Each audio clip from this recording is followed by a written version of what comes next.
potentially surprising fact is that what we've been calling the solution space of a linear system of equations is not a subspace in general.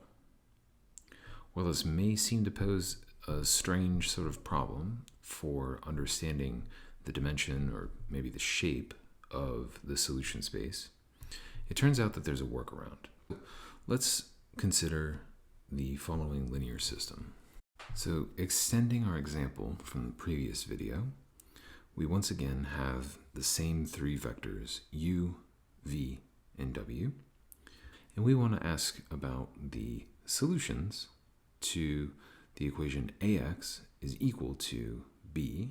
If we look at the reduced row echelon form of the augmented matrix, we get two equations which we can now solve for the parameter z. We can translate this into a set of vectors, and we can express such vectors as a linear combination. The first vector is 1, 1, 0 plus z times the vector -2, -2, 1. This is enough to tell us that our solution space, unfortunately, is not a subspace of R3. However, not all is necessarily lost. There is one solution space that actually is a subspace of R3, and that is the solution space to the homogeneous equation. We get two equations, which we can solve for the parameter z. And, as before, we can take these two equations and we can create a set of vectors. So we can see here that the set of solutions to the homogeneous equation form a line. That line is the span of the vector -2, -2, 1, which is a one-dimensional subspace of R3. That is, a line through the origin in R3. Now, it turns out, in general, that this will be a very important space. So we're going to start out with a definition. For any m by n matrix A, we define the null space of A to be the solution space to the homogeneous equation. If we consider the matrix transformation T from Rn to Rm defined by A, then we can see that the null space of A is in fact a subset of the domain of our transformation. So by explicit computation, we saw in the previous example that the null space of our matrix A was in fact a subspace of R3. It turns out that linearity is enough to show that this is true for any matrix. To show this is true, we need to consider two elements of the null space. Let's call them x and y, and a real number. Let's call it r. To show that we're closed under addition, we need to show that when we add the vectors x and y together, then multiply by a on the left, we can distribute a across the sum. And of course, a times x is 0, a times y is 0, and of course their sum is also 0. This tells us that the null space is in fact closed under addition. To see that it's closed under scaling, we'll apply the matrix A to Rx. But of course we know that if you scale a vector, then multiply it by a matrix on the left, that's the same thing as multiplying x by a on the left and then scaling. But because x is in the null space, a times x is 0. R multiplied by 0 is 0.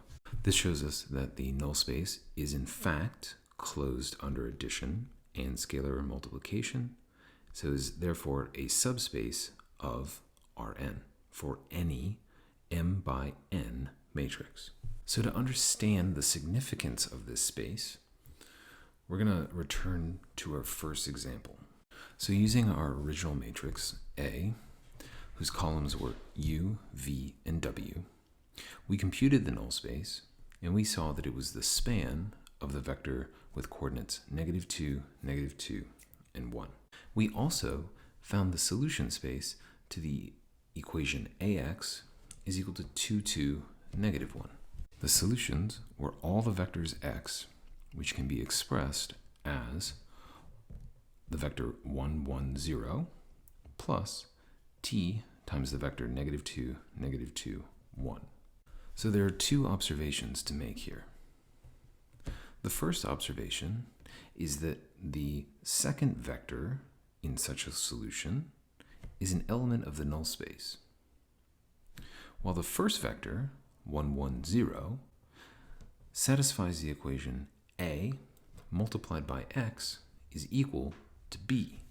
So it turns out that we can recognize the solution space to our original equation, ax is equal to b, simply as a translation of the null space by a vector, in this case 1, 1, 0, that is a solution to the equation ax equals 0. We're going to label this vector x naught, and we call this a particular solution.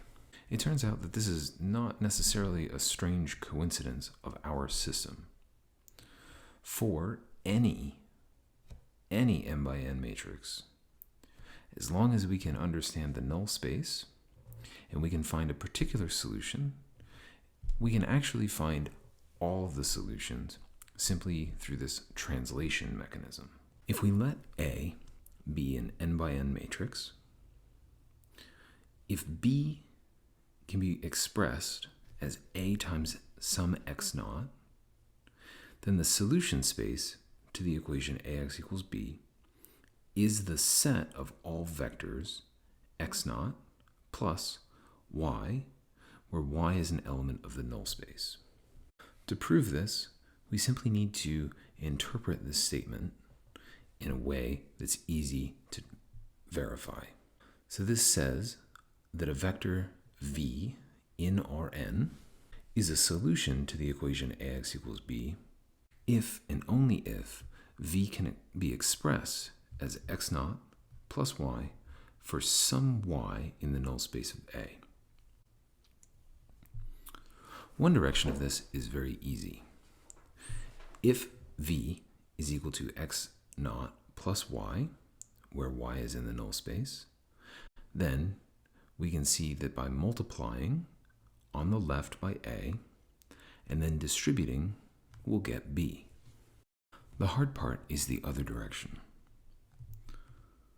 So if we assume that v is a solution to ax equals b, this is where we have to play a little bit of a trick. We can think about b as being a multiplied by x naught. So we can write a times v minus x naught as av minus ax naught, which is b minus b is 0. This allows us to write down an element of the null space, that is v minus x naught. So now we can rewrite v as v plus 0. But of course, we don't just want 0, so we'll add and subtract the value x naught. So of course, if we rewrite this by grouping the v and the minus x naught together, then we've written v as x naught plus an element of the null space.